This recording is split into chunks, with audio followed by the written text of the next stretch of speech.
Gil here with Sailing Vessel Dream Chaser on last affair today again.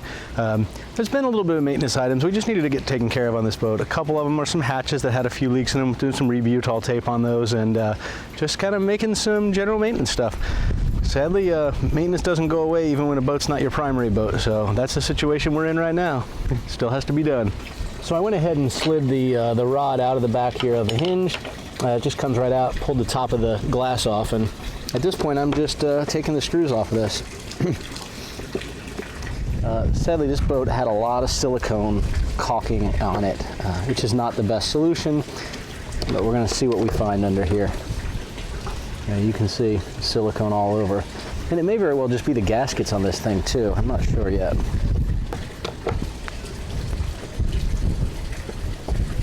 But the other day we were having some torrential rain pours in. I saw it was actually dripping right around one of my LED lights, so it's hitting the artificial ceiling down below, the pine slat ceiling I put in. The easiest way to do this, quite frankly, is to get a small scraper. I'm going to see if I can do it with just a screwdriver. Probably won't be able to, but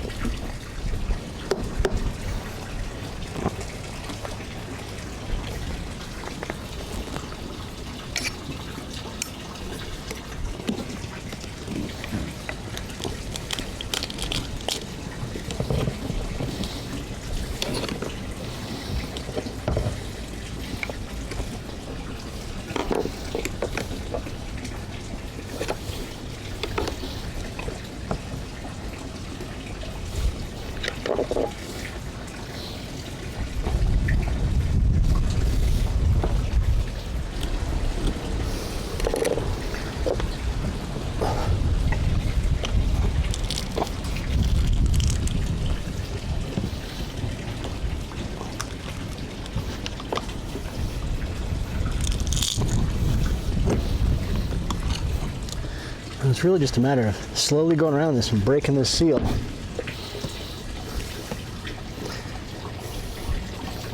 Not prying too hard because we don't want to bend it.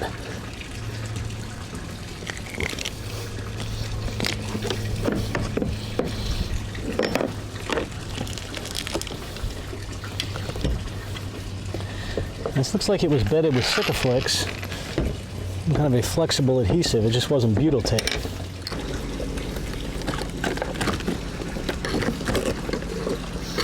This came off a lot easier, which I'm going to make an assumption here that says this is probably where my ingress point is.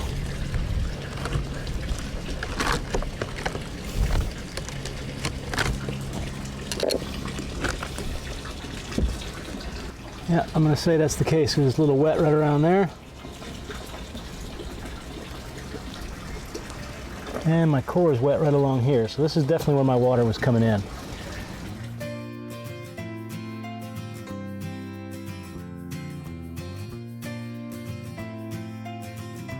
With as much rain as we've been getting, I'm going to take advantage of the fact that it's not raining here. I'm doing this work during the week and before work and after work. So the sun's starting to set. I'm going to go ahead and put the screws all back in these holes just to make sure they don't get lost overnight. And I'm going to leave this open and kind of hit it again in the morning. Look, I've got my own little water world set up here. We got Dream Chaser on the left, Last Affair straight ahead when I get off the boat. And I've got to show you this, man. We've gotten so much rain this week. I'm just going to pan over here to our dinghy. Take a look at how full that thing is. It's darn near ready to run over the transom.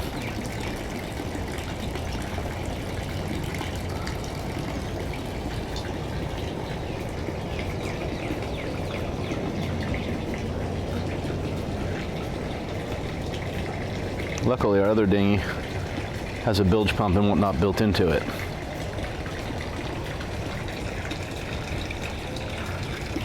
The nice thing is this Marina is set up pretty good. We have a little grassy area over here we do some work in from time to time.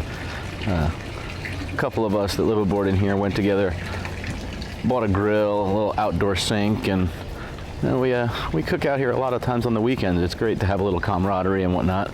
Have our table and chairs, and I'm just going to go ahead and use the little picnic table right here to do some of my work. Oh. And you can tell it's early in the morning. My shadow is long. It's way before I even start work this morning. I think it's about 6:15. In about. This actually fits down through the core, and I believe the reason it does is it essentially has this decorative edge, so that way when you look up from down below, you're not seeing the sandwiched core in there. So probably a pretty simple and easy solution. It's just a small fiberglass frame with a little bit of wood attached to the side here.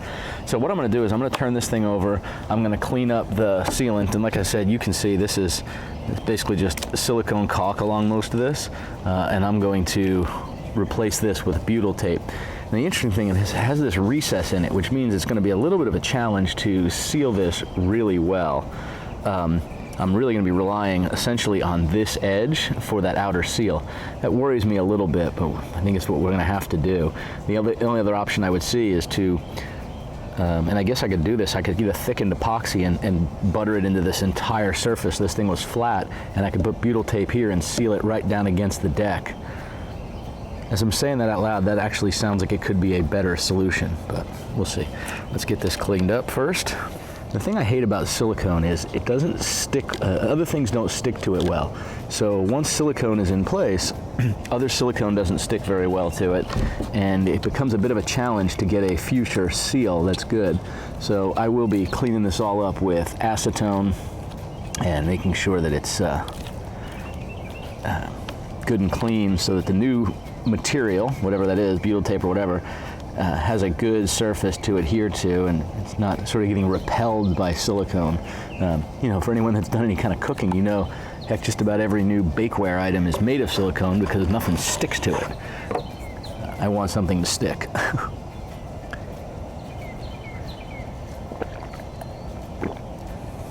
For those of you who don't use these things are phenomenal. This is from Warner, but I don't a Warner scraper. I don't know that it matters where.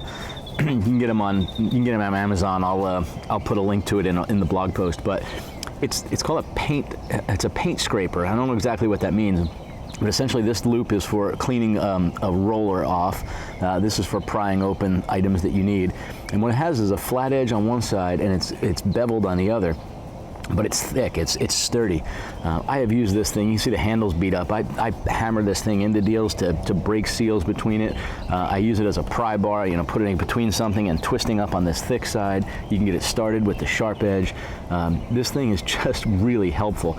And what I do is I end up taking like 150 grit sandpaper and I rub it flat every so often like this, and then I turn around and I do the same with the beveled edge. Not to make it like a chisel, but just keep it sharp enough that that it's really handy. And man, I can't even tell you the number of different times I end up using this tool.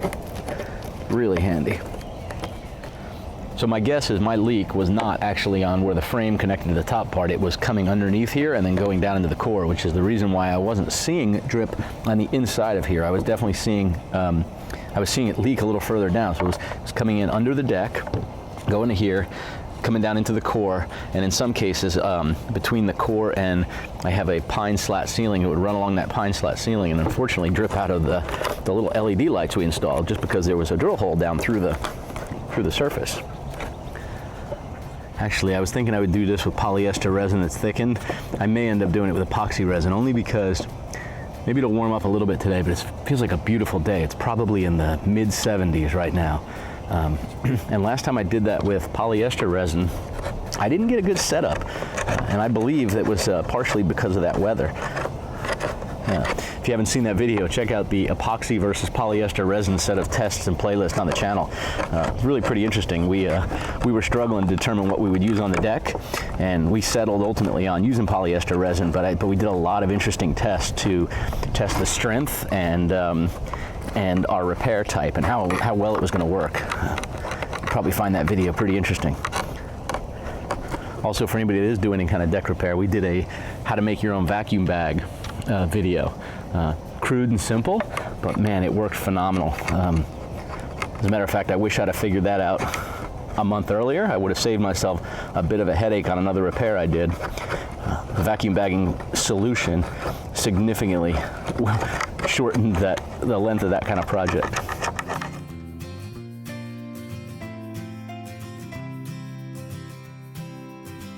So first thing I'm going to do is this little trick I was talking about here, which is really just, you want to take this right along the edge of something, and I like to do it over the side of the edge, because if you do it here, it's not actually sitting flat. So if you do it over on the side, you can truly get flat. And we're just going to take this and run it along the edge, get a nice flat edge. This is better on a really good solid block of something, but I'm just using a picnic table, it'll be fine. And then you just want to hold the angle. And what I found is instead of using your wrist, kind of use your whole arm. It's a little easier to keep the angle.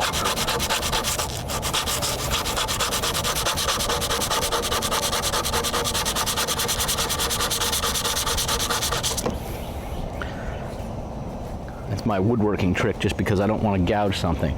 I actually brought over my my little Banco scraper. I thought, oh, I could use that if I need to. I use this on all my scroll work and varnish work when I'm trying to remove varnish or epoxy. Thanks, Mads from Sail Life. You're the one that suggested this. I love this thing. It's phenomenal. You can actually put different tips on it. I've had this same tip on here.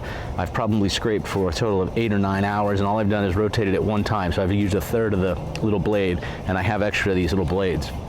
Super tool. I'll put a link in that down below too if anyone needs one. I just get them off of Amazon. They're phenomenal. All right, so yeah, you can see the difference here by just having that sharpened up. What it does makes a huge difference. Also makes it a little easier that this aluminum frame is much straighter, flatter surface than that fiberglass top I was just working on. And for some reason, peeling that up in one piece is feeling oddly satisfying. It's like when you peel an orange and you actually get the whole thing to come off like in one peel.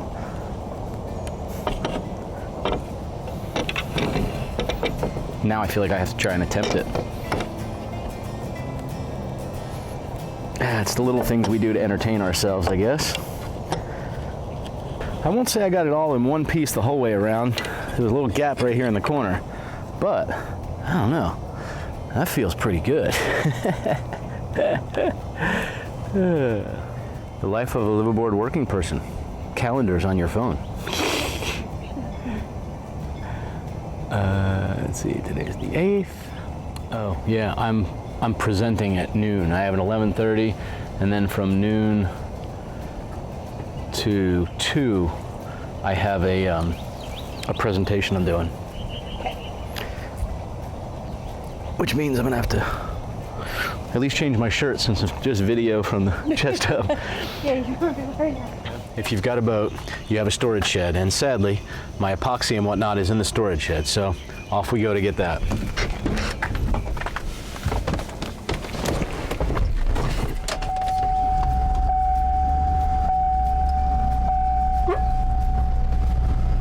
Morning. Can I get a grande blonde roast? Absolutely. Well, since my storage unit's pretty close to Starbucks, it's hard for me to resist. I do enjoy my Starbucks. So I ran in, got my blonde roast, and head back to the boat. It's nice to get an early start in the day. As I mentioned before, I do like my Starbucks, but just got back here to the boat, and we're going to put some acetone on this and get it cleaned up. But first, cheers, Starbucks.